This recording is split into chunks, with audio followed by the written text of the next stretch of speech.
ایک وقت تھا جب برات کی آمد پر دلہن کو چھپا دیا جاتا تھا۔ سسرالی گھر پہنچنے پر ہی گھونگھٹ اٹھایا جاتا۔ مغرب سے پہلے دلہن اپنے گھر پہنچ چکی ہوتی۔ دلہن پر بھی ایک الگ سا روپ اور نکھار آتا، سادگی اور حیا کے حصار میں گویا چاند کا ٹکڑا ہوتی۔ پھر بیوٹی پارلرز کو فروغ حاصل ہوا۔ اسے نمائشی پیس کی حیثیت بنا دینا بیوٹی پارلر کا ہی اعجاز تھا۔ یہی حیا کا جنازہ نکالنے کا پہلا قدم بھی تھا۔ وہ پہلی دلہن جو بیوٹی پارلر سے سج دھج کر سامنے بیٹھی ہوگی، وہ تو شرم سے ادھموئی ہوتی جا رہی ہوگی۔ پھر یادگار لمحات کو قید کرنے کے نام پر مووی کا آغاز ہوا۔ لمحات تو کیا قید ہوتے، وہ تو شادی کو کسی اور ہی طرف لے گئے۔ یہی مقصد بن گیا۔ وہ لڑکیاں جنہیں کسی نامحرم نظر نے نہ چھوا تھا، شادی کے روز مووی کی صورت ذہنی ٹارچر کا نشانہ بننے لگی۔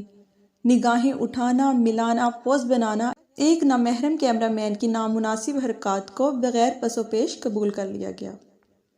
اگلے مرحلے پر پوزز میں ترقی ہوئی۔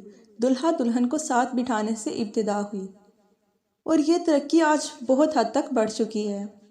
یادگار مناظر سے اب دلہن کی بجائے کیمرہ شرماتا ہے۔ لٹو کی طرح گھومتی چپکی دلہن بھی اب پرانی بات ہو گئی۔ اب اسٹیج ان کے ڈانس سے سجنے لگا ہے، اور کیمرہ تو ہر ہاتھ میں ہے۔ آگے کیا ہونے جا رہا ہے سوچنا قطعاً مشکل نہیں ہے۔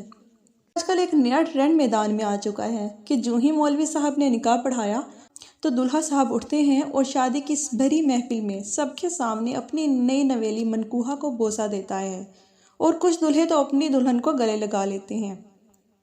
نکاح کے بعد دلہا پہ اس کی زوجہ حلال و جائز ضرور ہو جاتی ہے، لیکن یہ گھٹیا فیشن اور ٹرینڈ کسی صورت حوصلہ افزائی کے قابل نہیں کہ میرج ہال سٹیج پہ ہی باراتیوں کے سامنے یہ سب جائز نہیں ہو جاتا۔ ہماری شرم و حیا والی روایت سب ختم ہوتی جا رہی ہے۔ اس پر خاموشی ہے کیونکہ لوگوں کی سوچ بدل گئی ہے کہ نکاح ہے، حلال ہے۔ اکثر لوگوں کا کہنا ہوتا ہے کہ یہ پیسے والوں کے کام ہے، کہ بھی پیسے والے ہیں وہ کرتے ہیں، یہ سب ان کے کام ہے۔ بھئی اس میں پیسے والوں کی کوئی بات نہیں ہے۔ جس کے پاس جتنا ہے وہ اس بے حیائی میں اپنا حصہ ڈال رہا ہے۔ تو کیا کوئی ہے بند باندھنے والا جو بے حیائی سے روک کر اس مقدس فریضے کو حیادار بنا دے؟